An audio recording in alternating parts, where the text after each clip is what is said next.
Soulstice would not be complete without our celebrity guest judges to support, inspire, and guide our talent acts. So we arranged virtual calls for the talent acts to meet up with the judges this year.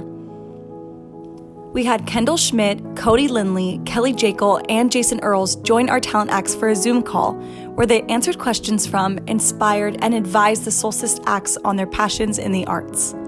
Here's a little bit of what they had to say. I think drawing from the well of your personal experiences is always a good thing. The more authentic it feels, the more it feels like it's connected to something that you care about. I think it's almost always more effective. It's almost always better. Because it doesn't matter if you are the soloist or, the bass. What you bring personally in terms of your intention and your emotion makes a huge difference in what the listener feels. I feel like it's a healing experience to be able to be an artist and put your emotions into a creative outlet. And ultimately, when you share it with an audience, it can have that same experience where they put themselves into your story. And it can be healing and life-changing. I would say being true to yourself as an artist, no matter how the times are changing around you, is incredibly important, because you can lose yourself along the way if you don't listen to that. And the stuff I'm currently making, my own stuff, is not what I would assume to be TikTok worthy music. And that's okay, because that's just not the music I listen to. It's not the music I make. So I have to find other ways to do it. And the only thing that really makes this world interesting is how unique everyone is and what we all have to bring to the table. So no matter what story you have to tell, whether it's through music, whether it's through an acting performance, whether it's through writing a book, whatever it is that's creative, no one has ever said what you have to say like you will. If ever there was a time to really stand up and speak out about what you believe in and really create something that you believe in, or share your story that is personal, I think now is the time. I feel like everybody has a different story and it's all just random.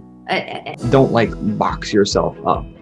I had this plan and this vision of this is what I'm going to do, and this doesn't fit it. And so I don't know, I just can't do it. But it was an opportunity.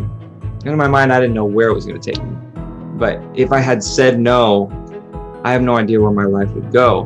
But the fact that I did say yes, it ultimately did change my life forever.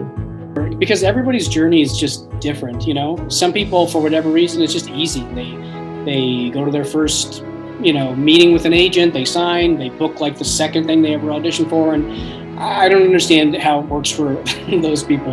I was surrounded by all these people constantly who were doing way better than I was. And I thought, wow, am I doing something wrong? Or is my voice not as valuable?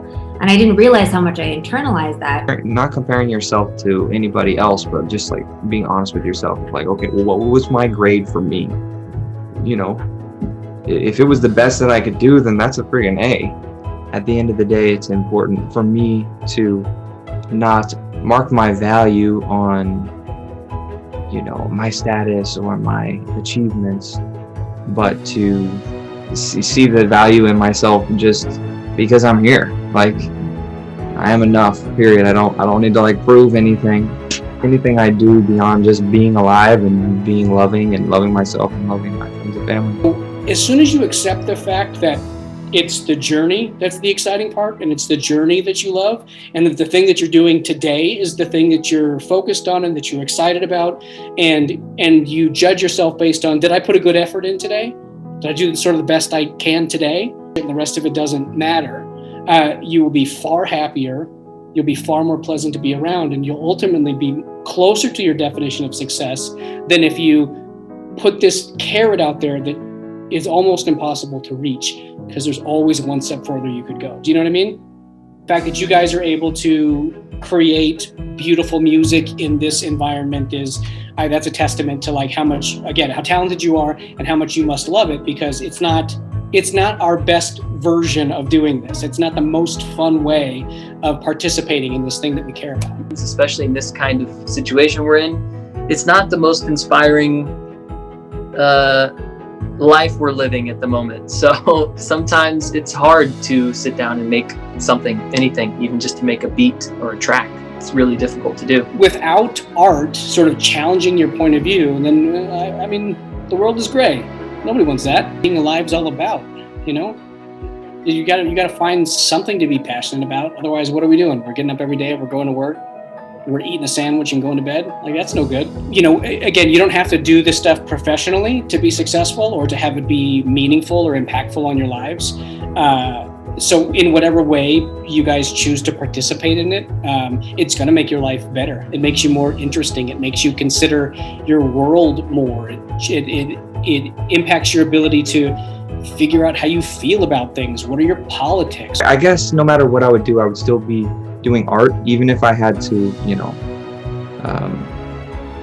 take a minimum wage job bagging groceries or something. I think I would still be singing or still be like making up stories in my head.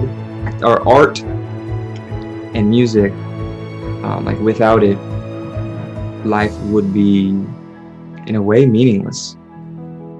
I think that this career as an artist ignites a lot of fear. And what I've had to work hard on is focusing on remembering that I have courage right next to where that fear is. And in tandem, those, I think, feed passion. Like, we're all finding ourselves and figuring out who we are as we go. But at this point in your life, I think there's like a huge spotlight on it. It's like, okay, I'm an adult. Like, what am I gonna do?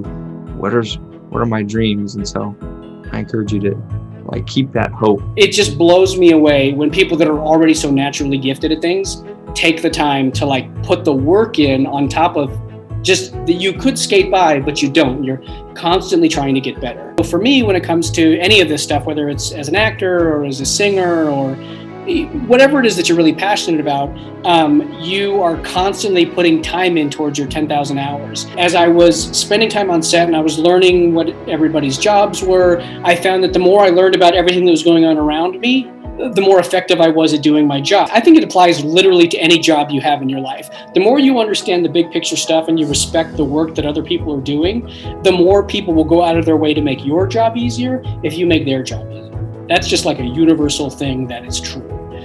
You can be successful in music without ever being on the radio. You can be successful in dance, you can be successful in acting without ever having a television show. Because of the new ways that people are consuming content. So I guess that's my advice, is use all of the current opportunities to your advantage, and something may catch. So for, you know, to circle back around, the 10,000 hours is literally just however you choose to engage in this thing that you're passionate about, every minute of that counts. And it will influence like how successful you are and how you behave when you get your shot, basically. Social media has evened the playing field because any one of us could put out a song that could be huge, you know? So my advice is, the reason that maybe someone isn't getting as big as the other person, because maybe the song isn't as good, you know? Maybe the song isn't as catchy, but that doesn't mean that the next one couldn't be.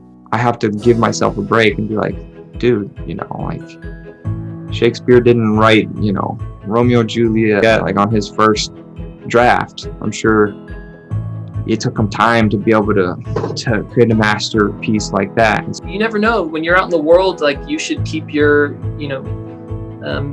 tell people about yourself, and you would be amazed someone says, oh, I also do that, or oh, I know someone who does that, I should connect you.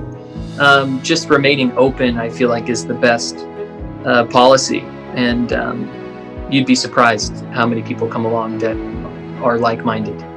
And I found that, like, when I let myself enjoy things that aren't acting, you know, like if I pursue my outside interests, if I have relationships with my friends that aren't in the industry, the more well-rounded I am as a person, the more effective I am when I get back to my art. Do you know what I mean? It's pretty easy to beat yourself up when things don't go your way, and things don't go your way a lot. But when things do go your way, it always is really exciting, and it feels really great. And for me, it's worth staying in the game because those positives outweigh the negatives. To wrap up the calls, we asked the talent acts to teach our judges how to zot. Zot, zot, zot. Zot, zot, zot. Zot, zot, zot, zot. Zot, zot, zot. Zot, zot,